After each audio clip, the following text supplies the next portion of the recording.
لبيك يا حسين لبيك يا حسين. أعوذ بالله من الشيطان الرجيم.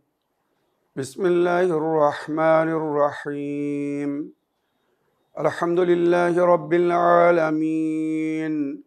الصلاة والسلام والتحية والإكرام على الرسول الأنام خاتم النبيين رحمة للعالمين وعلى آله الطيبين الطاهرين الذين أذهب الله عنهم الرجس وطهرهم تطهيرا.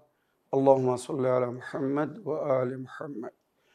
ولعنة الدائمة الباقية على أعدائهم ومنكر فضائلهم وغاصب حقوقهم أجمعين من يوم عداوتهم إلى قيام يوم الدين.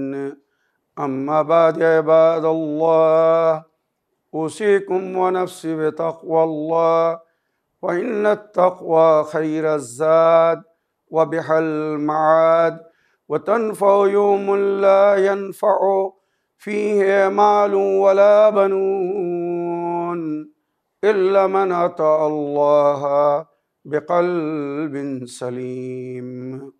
وصلى الله على محمد وعلى آله الطيبين الطاهرين.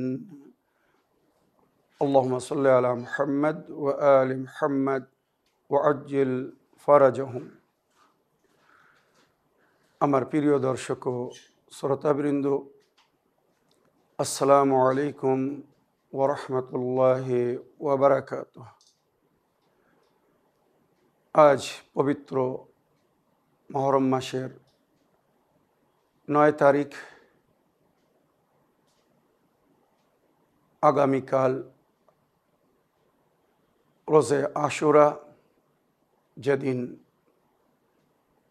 কারবালার ময়দানে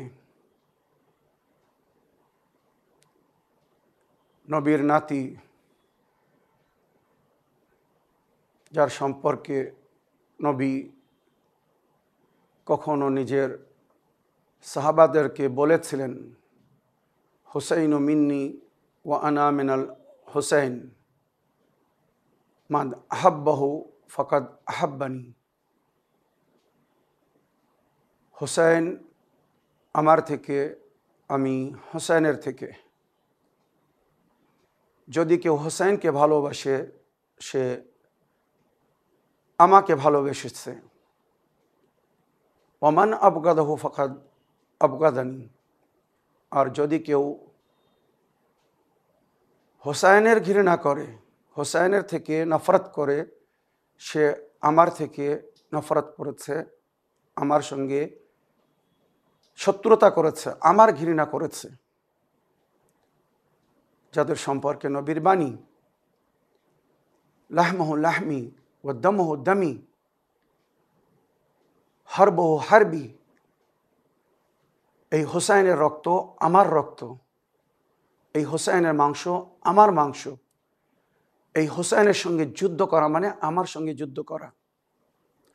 তাহলে একবার ভেবে দেখুন, যারা কারবালার ময়দানে ইমাম হুসাইন আলাইহিস সালামের সঙ্গে যুদ্ধ করেছিল, বাস্তবে তারা কার সঙ্গে যুদ্ধ করেছিল?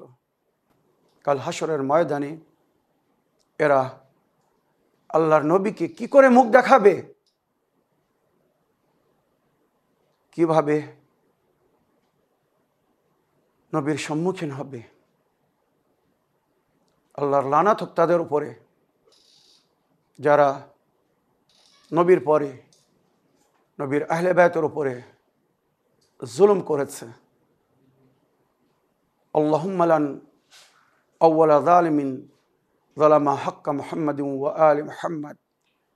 সর্বপ্রথম যে মুহাম্মদ ও আলে মুহাম্মাদের অধিকারকে গসব করেছিল, তাদের হক থেকে তাদেরকে বঞ্চিত করেছিল, তাদের উপরে জুলুম করেছিল। আর পরস্পর যারা সেই জালিমদের সাথ দিয়েছিল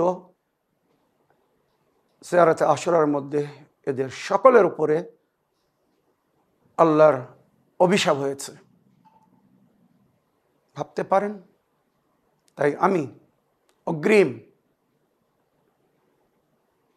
সহানুভূতি জানাই কারবালার শহীদদের, বিশেষ করে ইমামে হোসেন আলাইহিস সালামের শাহাদাত উপলক্ষে আপনাদের সকলকে আন্তরিক সম্বেদনা ও সহানুভূতি জানাই এবং আপনাদের সঙ্গে সঙ্গে যুগের ইমামের খেদমতে শ্রদ্ধাঞ্জলি ও তাজিয়াত পেশ করছি। মহরমের এই সমস্ত মজলিসে আমি আপনাদেরকে বর্তমান পরিস্থিতি এবং ইসলামিক ইতিহাস থেকে অবগত করার জন্যে পবিত্র কোরআনের বিভিন্ন আয়াতে ফি সাবিলিল্লাহ যে কাজগুলো করতে বলা হয়েছে, আমি সেইগুলো নিয়ে আলোচনা করছি।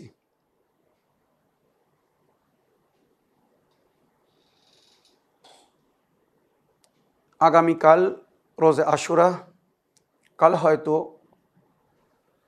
ফজাইল পড়ার কোনো সময় হবে না বা কোনো আয়াতের হয়তো ওইভাবে ব্যাখ্যা করার সুযোগ পাবো না, যেমন গত চাঁদ রাত থেকে নিয়ে এই পর্যন্ত করেছি বা করছি। আশুরার দিনের মজলিসে আমি জিয়ারতে আশুরা পড়ব এবং ওই দিনের আমাল বা আশুরার দিনের করণীয় কি এ বিষয়ে আলোচনা করব এবং ইমাম হোসেন আলাইহিস সালামের মুসিবত, কারবালার ময়দানে নবীর নওয়াসা যে শেষ কোরবানি দিয়েছিলেন, সেই শাহাদাত নামা ইমাম হোসেন আলাইহিস সালামের মাসায়েবের জিকির করব। তাই আজকের এই শেষ মজলিসে ফি সাবিলিল্লাহ আমাদেরকে যে কাজগুলো করতে বলা হয়েছে তার সারাংশরূপে কিছু আয়াত পড়ব ও তার ব্যাখ্যা করব। আজকে আমি যে বিষয় নিয়ে আলোচনা করব সেটা হচ্ছে কিতাল ফি সাবিলিল্লাহ, আল্লাহর পথে কাতল হওয়া বা জালিম অত্যাচারীদেরকে করা। আল্লাহর পথে যারা জীবন দান দেয়,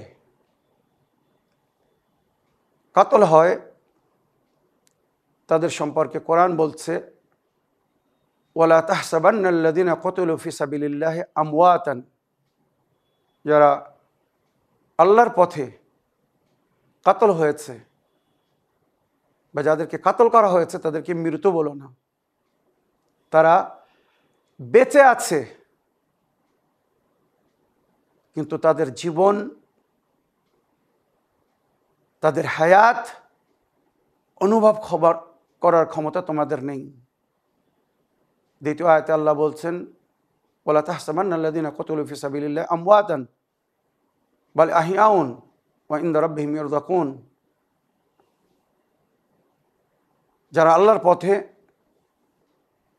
কাতল হয়েছে বা যাদেরকে কাতল করা হয়েছে তাদের সম্পর্কে ভেবো না, বলা তো দূরের কথা, ভেবেও না ভেবো না যে তারা মৃত, তারা বেঁচে আছে আর আল্লাহর তরফ থেকে রুজি পাচ্ছে। তো এই শহীদদের জীবন যে কত সম্মানিত জীবন।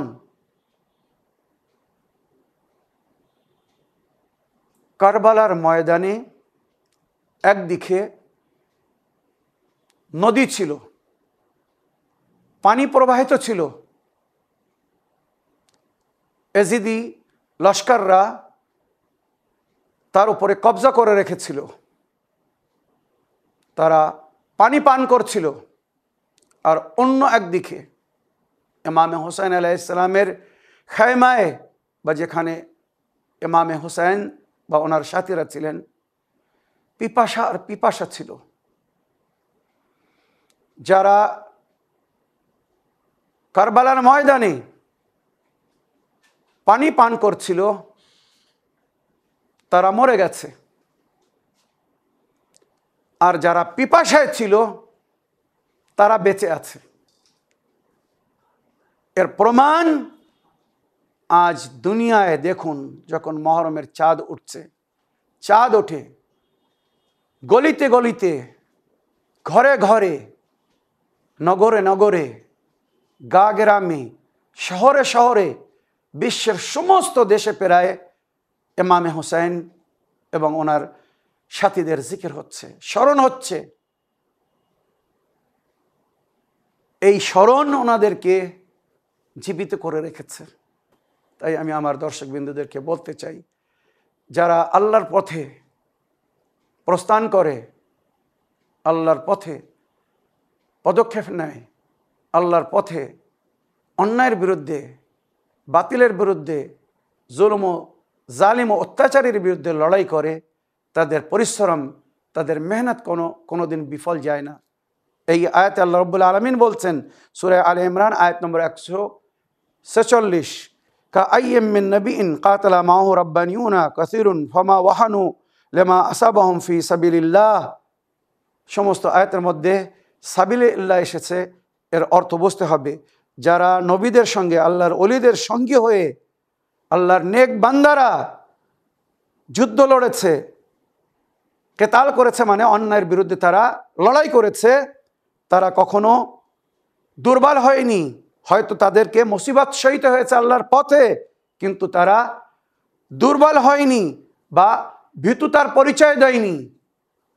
আল্লাহু ইউহিব্বুস সাবিরিন। এই পথে তারা অনেক কষ্ট সয়েছে, অনেক মুসিবত তাদেরকে সইতে হয়েছে।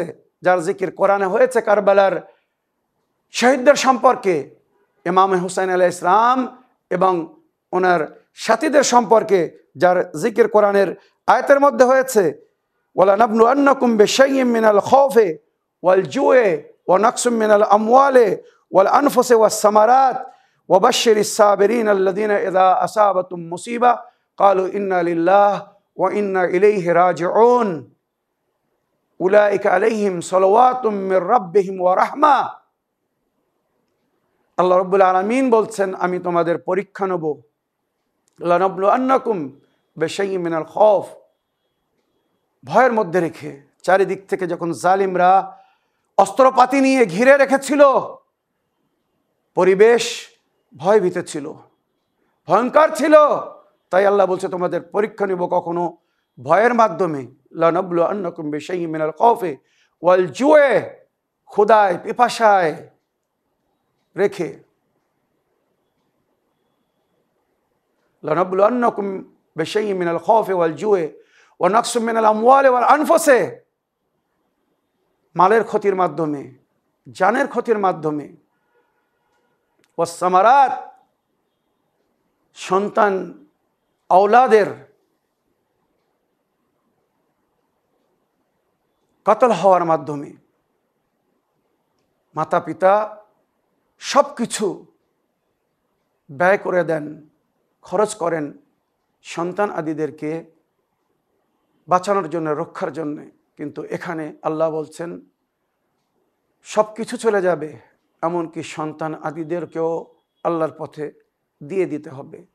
আর এটাই কারবালার ময়দানে নবীর নাতি ফাতেমার লাল ইমামে হুসাইন দিয়েছিলেন। লানাবলুয়ান্নাকুম বিশাইইম মিনাল খাউফি ওয়াল জুই ওয়া নাকসিম মিনাল আমওয়ালি ওয়াল আনফুসি ওয়াস সামারাত ওয়া বাশশিরিস সাবিরিন আল্লাযিনা ইযা আসাবাতুম মুসিবা। আমার নবী, তাদেরকে আপনি শুভ সংবাদ দিন। এগুলো কিন্তু ভবিষ্যবাণী ছিল তাদেরকে, যারা আল্লাহর পথে যুদ্ধ করতে গিয়ে বা আল্লাহর পথে লড়াই করতে গিয়ে বালা ও মুসিবতের শিকার হয়, তাদের উপরে মুসিবত পড়ে, তারা পরীক্ষার মধ্যে পড়ে যায়। তো তাদের জন্যে বলা হচ্ছে, তারা যদি ধৈর্য ধরে, আল্লাযিনা ইযা আসাবাতুম মুসিবা ক্বালু ইন্না লিল্লাহি ওয়া ইন্না ইলাইহি রাজিউন, যখন তাদের উপরে মুসিবত পড়ে আর তারা বলে আমরা আল্লাহর তরফ থেকে এসেছি, তার দরবারেই আমাদেরকে ফিরে যেতে হবে, উলাইকা সালাওয়াতুম মির রাব্বিহিম ওয়া রাহমা, এদের উপরে আল্লাহর সালাওয়াত ও রাহমাতের অবতীর্ণ হবে।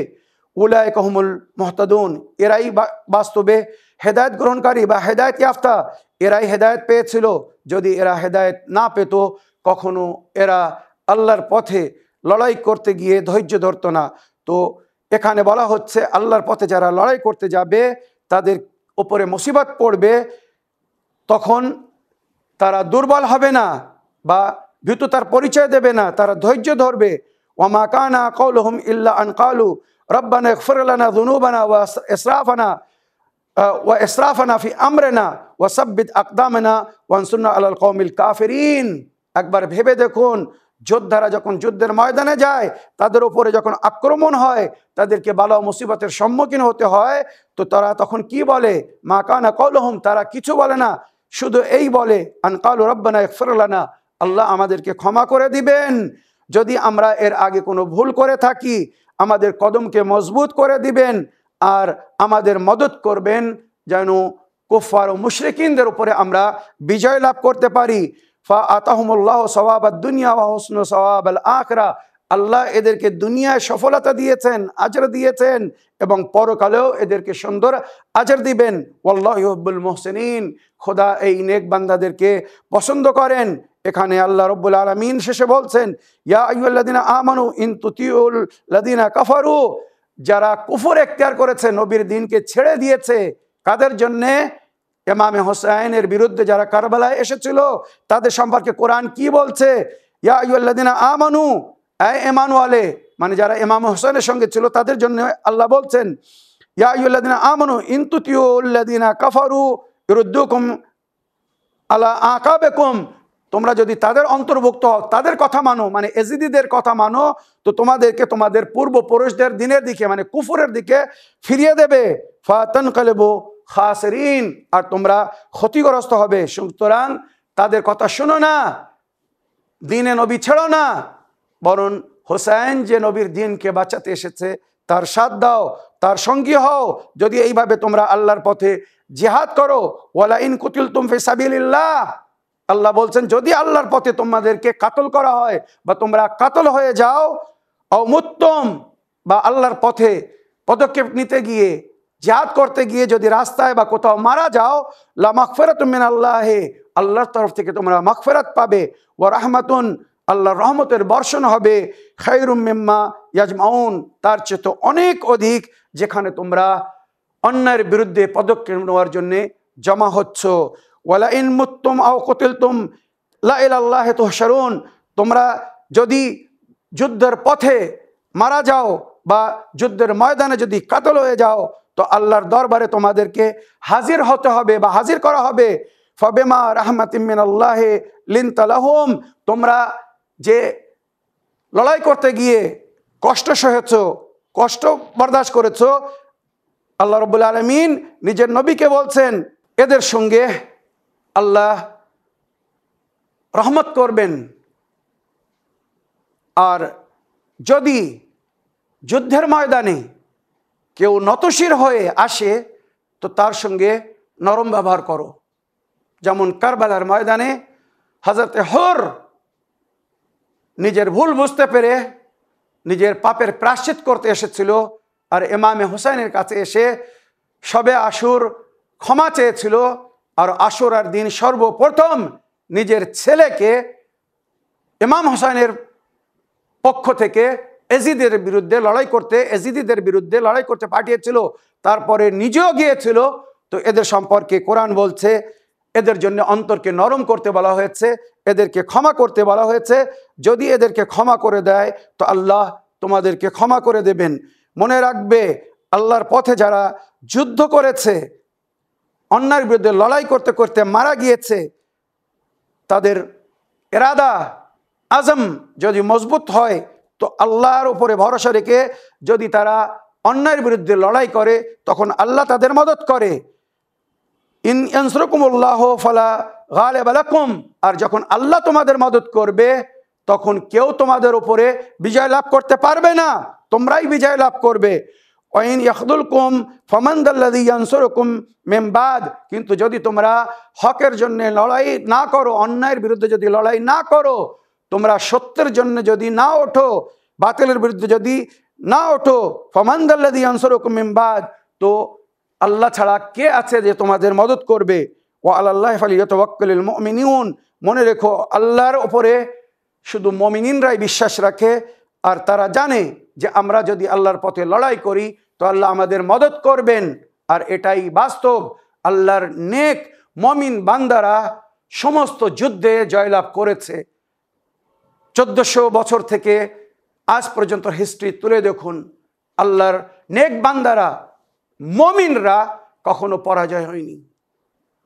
হয়তো এর জন্য তাদের জান মালের ক্ষতি হয়েছে, কিন্তু তারা নিজের উদ্দেশ্যে, যুদ্ধ যখন হয় কোনো একটি বিষয় নিয়ে, কোনো একটি উদ্দেশ্য নিয়ে, কোন পক্ষের কতজন মারা গিয়েছে যুদ্ধে কিন্তু এটা দেখা হয় না। যুদ্ধের রেজাল্ট বা নাতিজা বা পরিণামে যেটা দেখা হয় যে উদ্দেশ্যে কে সফলতা অর্জন করেছে, যে বিষয়টি নিয়ে যুদ্ধ শুরু হয়েছিল সেই বিষয়ে কে সফলতা অর্জন করেছে। কারবালার শহীদরা জীবন দান দিয়ে নিজের উদ্দেশ্যে সফলতা হয়ে গেছেন, তাই আজও বিশ্বে তাদের নাম বাকি আছে। তো কারবালার শহীদদেরকে আমরা শ্রদ্ধাঞ্জলি দেওয়ার জন্যে, তাদের শাহাদাতকে স্মরণ করার জন্যে প্রতি বছর যখন মুহররমের চাঁদ ওঠে, আইয়ামে আজা বা এই দুঃখ গমের দিনে আমরা শোকতাপ করি, তাদেরকে স্মরণ করি। শহীদদের জীবন যদি আপনারা দেখতে চান তো কোরআনের আয়াত পড়ুন। বিভিন্ন আয়াতে আল্লাহ রব্বুল আলামিন তাদেরকে কত সম্মানিত জীবন দান করেছেন। কোরআনে আল্লাহ রব্বুল আলামিন বলছেন সূরা নিসা আয়াত নম্বর ৭৪, ফালিয়ুকাতিল ফি সাবিলিল্লাহ, তাদেরকে আল্লাহর পথে যুদ্ধ করতে হবে, লড়াই করতে হবে।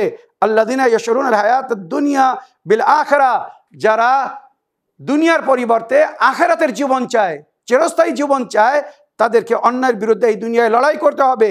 ওমা ইউকাতিল ফি সাবিলিল্লাহ, যারা আল্লাহর পথে লড়াই করবে, জিহাদ করবে, ফায়ুক্তাল আও ইয়াগলিব, যদি সে কাতল হয়ে যায় বা যদি বিজয় লাভ করে, হয় মকতুল নইলে গাজী, উভয় ভাবে আল্লাহ তাদের জন্য বলছে সৌফা নুতিহে আজরান আযীমা, আমি তাদেরকে আজরে আজিম আতা করব।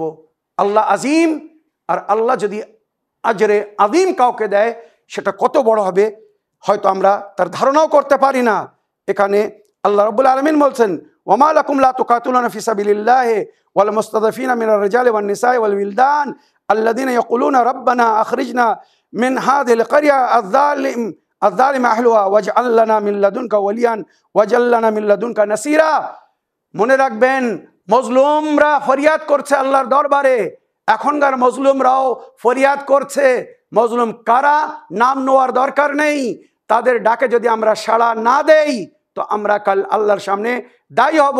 তাদের ডাকে আমাদেরকে সাড়া দিতে বলা হচ্ছে। কোরআন বলছে তোমরা কেন লড়াই করছো না আল্লাহর পথে? সেই সমস্ত দুর্বলদের পক্ষ থেকে, পুরুষ নারী বাচ্চা যাদের উপরে অত্যাচার হচ্ছে, জুলুম হচ্ছে, তারা ফরিয়াদ করছে আল্লাহর কাছে, আল্লাহ এই জালিমদের থেকে আমাদেরকে নিজাত দিন, আমাদের রক্ষা করুন, আর আপনার তরফ থেকে আমাদের জন্যে অভিভাবক, মদতগার এবং চিরস্থায়ী মদতগার দিন।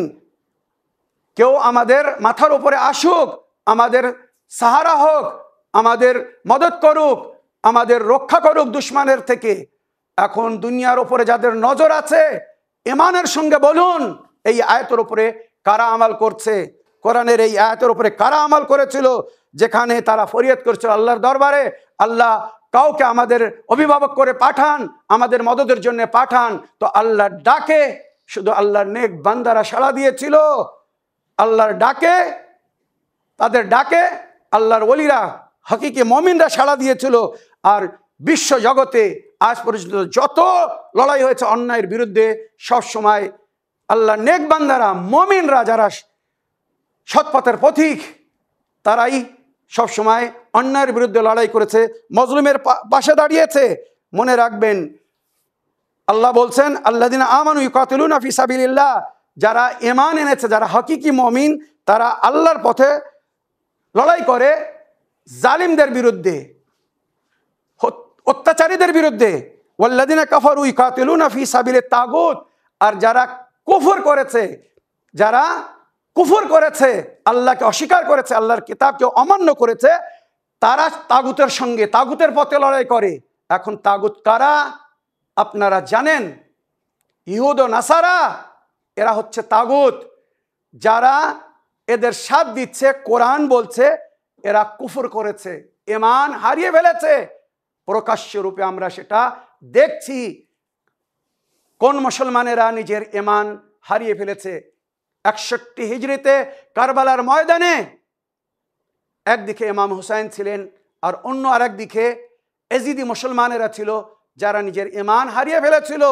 আজ 1400 বছর পরেও যখন মজলুমরা ফরিয়াদ করছে, মদদের জন্য আল্লাহর কাছে দোয়া করছে, তো মুমিনরা তাদের পাশে দাঁড়িয়েছে, তাদের জন্যে, তাদের হয়ে লড়াই করেছে। আর যারা ঈমান হারিয়ে ফেলেছিল বা ঈমান হারিয়ে ফেলেছে, হয়তো তারা বাস্তবে মুসলমান, কিন্তু তারা ঈমান হারিয়ে ফেলেছে, এরা তাগুতের সাথ দিচ্ছে, জালিমের সাথ দিচ্ছে। ফাকাতুলু আউলিয়া শয়তান ইন্না কায়দা শয়তানে কানা যায়ীফা, তারা শয়তানের সাথ দিয়ে শয়তানের হয়ে লড়াই করছে।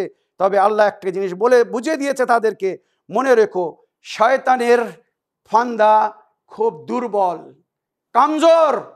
আল্লাহর ওপর থেকে ভরসা ছেড়ে দিয়ে মানুষের ওপরে যে তারা ভরসা করছে, এদেরকে একদিন লজ্জিত হতে হবে, হচ্ছে।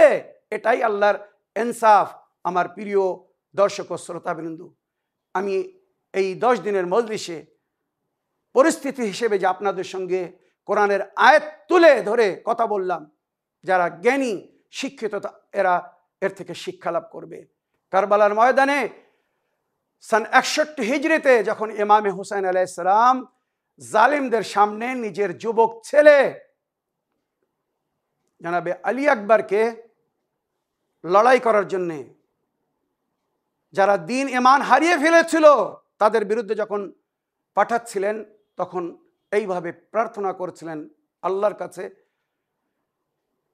ফরিয়াদ বা নালিশ রূপে বলছিলেন, হে আমার প্রতিপালক, আপনি সাক্ষী থাকবেন, আমি দুশ্মনদের সামনে, বেদিনদের সামনে, যারা নিজের দিন ঈমান হারিয়ে ফেলেছে, তাদের সামনে সেই যুবককে পাঠাচ্ছি যে দেখতে হুবহু নবীর মতো, শবিয়ে রসুলকে পাঠাচ্ছি যার আওয়াজ নবীর আওয়াজের মতো ছিল।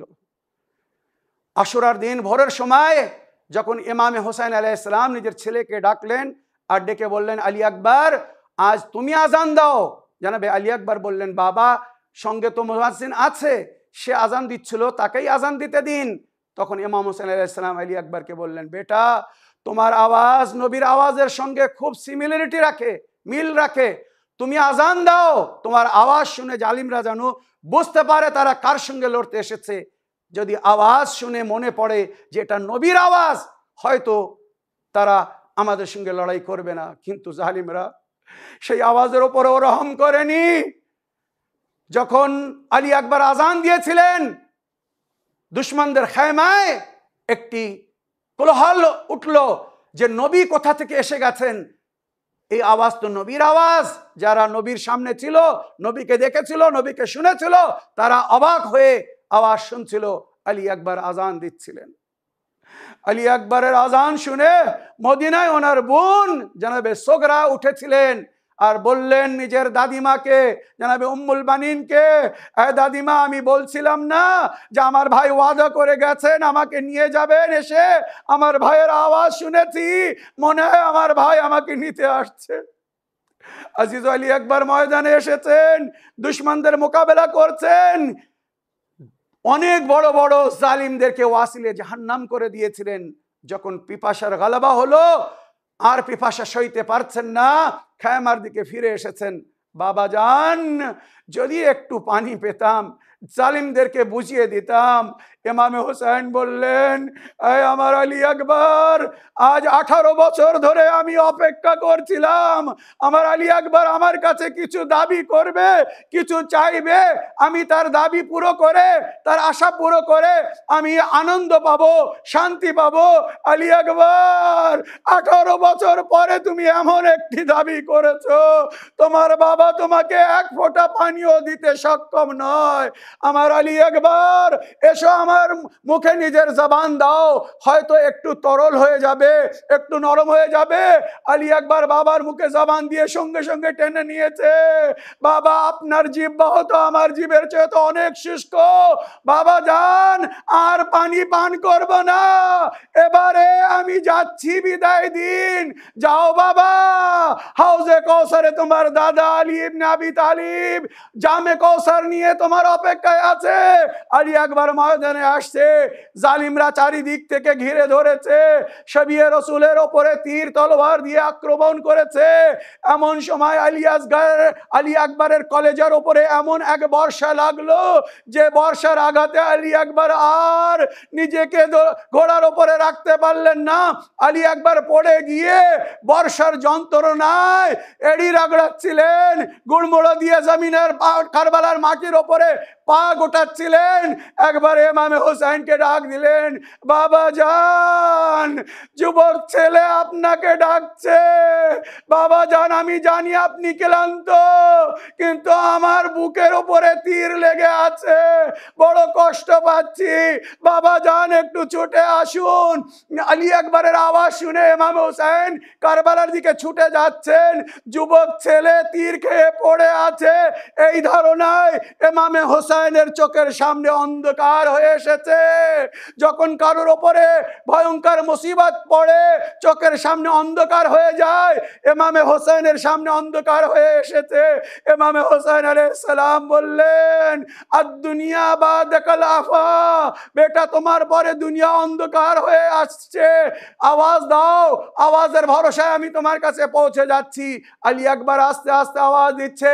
ইমামে হোসেন আলী আকবরের ডাকের নিকটে পৌঁছে গেছেন, খুঁজে বেড়াচ্ছেন কোথায় আমার আলী আকবর, কারণ চোখে আর দেখা যাচ্ছে না, চোখের সামনে অন্ধকার ছিল।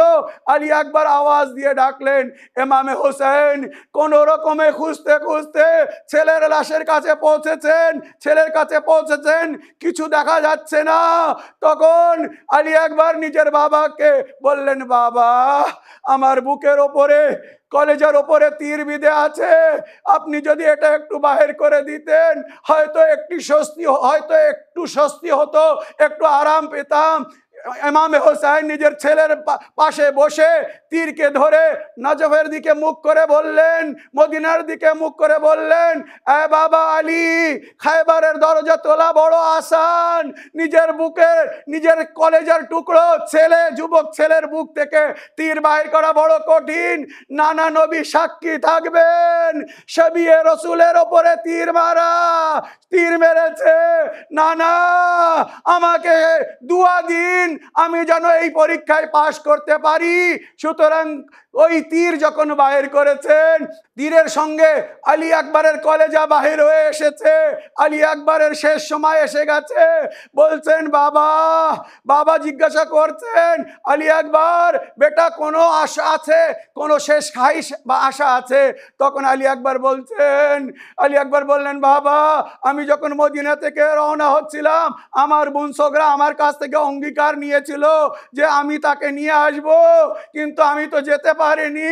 বাবা জান, আমার বোনের কথা কথা খুব মনে পড়ছে, আমাকে একটু বোনের দর্শন করিয়ে দিন, এজাজে ইমামত দিয়ে আমার বোনের জিয়ারত করিয়ে দিন, আমি শেষবারের মতো আমার বোনকে দেখতে চাই।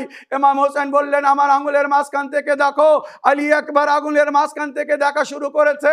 বাবা জান মদিনা দেখা যাচ্ছে, কিন্তু মহল্লায় বানি হাশিম দেখা যাচ্ছে না। ইমাম হোসেন আঙুলকে নিকটে করলেন, বাবা ভালো করে দেখো।